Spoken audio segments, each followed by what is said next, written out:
नमस्कार सगळ्यांना. आपल्या डेली ब्लॉगमध्ये तुमचं सगळ्यांचं स्वागत आहे. व्हिडिओ टाकायला थोडा उशीर झाला.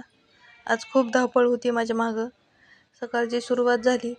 चहा वगैरे घ्यावं म्हणलं. आज कामं काही संपणार नव्हती. आज खूपच कामं होती माझ्या मागं. सगळं साहित्य गोळा केलेलं होतं. काही आणायचं होतं, राहिलेलं होतं. रियांशिकाच्या पप्पाला काय लक्ष नव्हतं आणायचं. मग ते म्हणलं आता ते गेले होते सकाळी साहित्य घेऊन. मग मी म्हणलं बाकीचं जे राहिले ते मी आणते. मग म्हणलं आता स्वयंपाक वगैरे काही करणार नव्हते. नाश्त्याला वगैरे बनवावं म्हणलं. स्वयंपाक करून पण आज कोणाला खायला पण वेळ नव्हता म्हणायचं. मग काही नाही, रियांशिकाचे पप्पा बोलले नाश्त्याला बनव. रियांशिकाला आणि रियांशिकाच्या पप्पाला पोहे बनवले.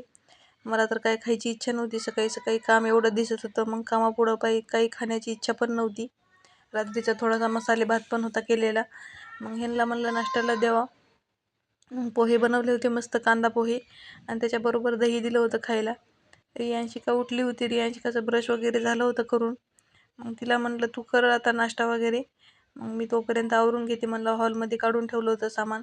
रियांशिकाचे पप्पा म्हणले मी घेऊन जातो, तू काय कर जेवढं बसतं तेवढं एखाद्या पोत्यामध्ये भरून ठेव, बाकीचं सगळं मग गाडीत वगैरे टाकून नेता येईल.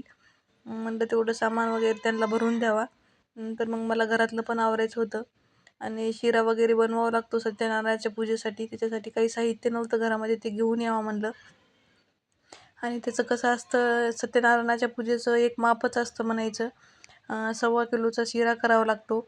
आणि मग एवढा तर मी कधी बनवलेला नाही आहे, पण आज बनवायचा होता कारण कोणी नव्हतं मदतीसाठी. म्हणलं आपणच तयारी करून घ्यावी. मग सगळं आंघोळ वगैरे करून घेतली. लिस्टमध्ये काय काय आहे काय काय नाही ते बघितलं. काय घरात आहे ते व्यवस्थित काढून ठेवलं, आणि जे नाही आहे ते म्हणलं बाहेरून घेऊन यावं. ब्राह्मणाने लिस्ट दिली होती. काही सामान लागतं, थोडंसंच पूजा असते पण खूप काही गोळा करावं लागतं सामान, आणि सगळंच माझ्याकडे अवेलेबल नाही आहे. मग आणि मी आणि रियांशिका गेलो होतो बाहेर. मग दुकानवरून काही राशनचं सामान पण घेतलं, आणि मग जे साहित्य पाहिजे होतं शिरा बनवायसाठी ते पण घेऊन आले. म्हणलं आता चला फटाफट करून घ्यावा. रियांशिकाच्या पप्पाचा फोन आलाच होता नेमकंच. ते म्हणले पटकन प्रसादाचा शिरा वगैरे बनवून घे आणि तू पण रेडी हो, जायचं आहे म्हणून. मग शिरा वगैरे बनायला घेतला. आधी भाजून घेतला म्हणलं रवा. माहीत नाही पण आता बघून करावं लागतं विचार करून.